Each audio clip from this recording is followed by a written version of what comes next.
সুষ্ঠু ও গ্রহণযোগ্য নির্বাচনের লক্ষ্যে গত এক বছরে আমরা বেশ কিছু গুরুত্বপূর্ণ কাজ সম্পাদন করেছি। একটি স্বচ্ছ নির্বাচনের পূর্বশর্ত হচ্ছে একটি নির্ভুল, পূর্ণাঙ্গ ও স্বচ্ছ ভোটার তালিকা। আমরা শুরুতেই এই কাজে হাত দিই।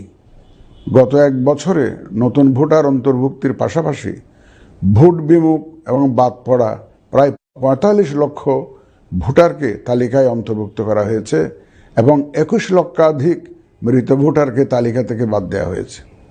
নারী ভোটারদের যথাযথ অন্তর্ভুক্তির অভাবে পুরুষের সাথে নারী ভোটারের ব্যবধান বেড়ে প্রায় ২৯ লক্ষে গিয়ে দাঁড়ায়। বাদ পড়া নারী ভোটারদের মাঝে সচেতনতা সৃষ্টির মাধ্যমে সেই ব্যবধান উল্লেখযোগ্যভাবে কমিয়ে আনা হয়েছে।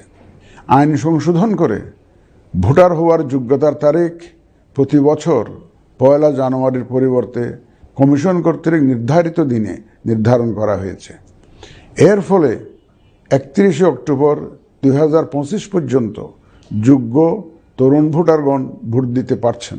গত ১৮ নভেম্বর প্রকাশিত তালিকা অনুযায়ী বর্তমানে দেশে ভোটারের সংখ্যা দাঁড়িয়েছে ১২,৭৬,৯৫,১৮৩ জনে।